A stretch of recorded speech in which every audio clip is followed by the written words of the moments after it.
Hello, welcome back to my channel. So today's topic is about radical. This is for unit of matter class 8. In this topic we shall be discussing what is a radical, how a radical is formed, what is a positive radical, what is a negative radical, and how to write a radical. Okay, now let us go on with the first topic. What is a radical? A radical is a charged atom having either positive or negative charge which is necessary for chemical reaction. That means when an atom develops a charge, either a positive charge or a negative charge, then that atom is called a radical. Now the next question, how a radical is formed?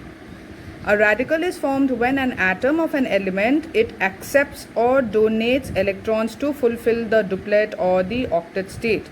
That means when an atom of an element, it can be any element, we have 118 elements, so out of 118 elements you take up any element. When any element atom, when the atom of that element, either if it will accept electron or donate electron, why it will do? To fulfill the duplet or octet state. Now what is this duplet and octet state? I have already mentioned in my earlier videos. The link of that video I'll be putting in the description box. So to do this, to come into the duplet state or the octet state, when an atom will try, so during that process it will accept electron or donate electron. So during this accepting or donating process, it will develop a positive or a negative charge and then it will form a radical. Now next is, now I told you we have two types of radical. One is positive radical, sometimes also known as electropositive radical, and the other one is negative radical, also known as electronegative radical. Now what is a positive radical? A radical or an atom which has a positive charge, how it will get the positive charge? By giving away or donating electron is called a positive radical. So a radical which is formed by giving away or donating its electron, then a positive radical is formed. Okay, we shall be doing this example of how a positive radical is formed. Okay, just understand, a positive radical कसरी बनिन्छ, an atom ले जब आफ्नो valence electron, always remember the giving and taking, the sharing of electrons or the donating of electrons, it always happens only with the valence electron. So when an atom will give away the electron or the negative subatomic particle, then an atom will turn into a positive radical. Now what is a negative radical? A radical having a negative charge, कसरी negative charge? By accepting electron is called a negative radical. Now when an atom will have a negative charge or will develop a negative charge, how? By accepting electron, then that atom or the negatively charged atom is known as a negative radical. Now remember, in negative radical there is acceptance of electron, and in positive radical there is giving away of electron. You have to remember these two topics. Okay, points, very important. Example of positive radical, lithium. I am putting a plus because this is a positive radical, it has developed a positive charge. Sodium, positive radical. Potassium, positive radical. Beryllium, positive radical, but here there are two plus, that means it has given away two electrons and it has become a positive radical. Potassium, 1 plus, that means it has given away one electron and become a positive radical. Okay, similarly lithium, 1 plus, given away one electron. Sodium, 1 plus, given away one electron. Potassium, 1 plus, it has given away or donated one electron. Beryllium, 2 plus, means it has given away two electrons and so it has formed 2 plus. So these are some examples of positive radical which is formed because, again, by giving away electrons. Now let us see why lithium is a positive radical. Okay, why it is not a why it is not a negative radical? Let us look at the electronic configuration of lithium. Lithium electronic configuration is 2 and 1. That means there is 2 electron in the K shell and 1 electron in the L shell. 2 and 1. See here. So 2 electron in the K shell and 1 electron in the L shell. The valence electron is 1. Lithium gives away 1 electron from L shell so that it will fulfill the duplet state. Now for lithium element to come to the duplet state, what it will do? It will, this extra electron which is there in the valence shell, it will donate. It will give it to another element which may require. Okay, so it will give this 1 electron to some other element, and now there has been donation of electron. How many electron? 1 electron. So now Li will become plus. So after giving away 1 electron by lithium, it will have more number of protons than electrons. Now after it has given away 1 electron which was in the K shell, now finally what will become? Now lithium will have 3 protons, but it will have only 2 electrons. That means the number of positive charge is more than the negative charge by how many number? By 1 number. So lithium will have 1 plus. So lithium will be positive radical. Okay. Another example of a positive radical is sodium. Why sodium is a positive radical?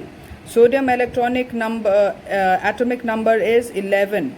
Electronic configuration is in K shell 2 electrons, L shell 8 electrons, and in M shell 1 electron. M is the valence shell, it is the outermost shell. So in outermost shell the number of electron is 1. So now for sodium to fulfill the octet state, what it will do? This 1 electron, because of 1 electron, it is not able to come to the octet state. So what it will do? It will give away this 1 electron to some other element.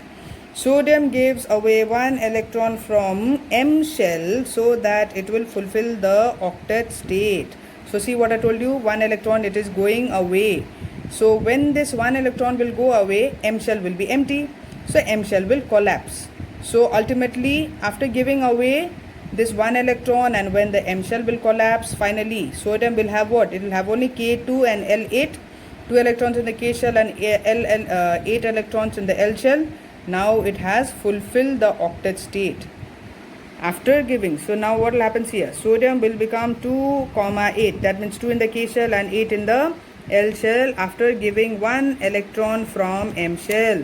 So after giving away 1 electron by sodium, the element will have more number of protons than electrons. See, just like lithium, I told you, after giving away 1 electron from the M shell, now finally the number of protons in sodium will be what? 11, because the atomic number of sodium is 11. So proton is not changing here, but number of electron, now it has decreased because it has given away 1 electron. So number of electron is 10. So positive charge is 11 and negative charges is 10. So which one is more? Positive charge by how many? By 1. That is why. So since more positive charge particle than negative charge particle, the sodium element will become Na positive. Why positive? Now it has more positive charge than negative charge. By how many? By 1 charge. It has 1 positive charge more than negative charge. So overall the charge of sodium will be plus. So this will be a positive radical. Okay, so now in my next video I'll be talking to you some examples of negative radicals, and also I'll be giving you some examples of negative radical. Okay, so thank you, and please comment below. So now we will be starting on what is a negative radical. Negative radical is a negatively charged atom. Some example of negative radicals are fluorine, chlorine, nitrogen, oxygen, etc. Okay, so these are an example of negative radical. Why fluorine is a negative radical? Fluorine atomic number is 9, 2 electrons in the K shell, 7 electrons in the L shell.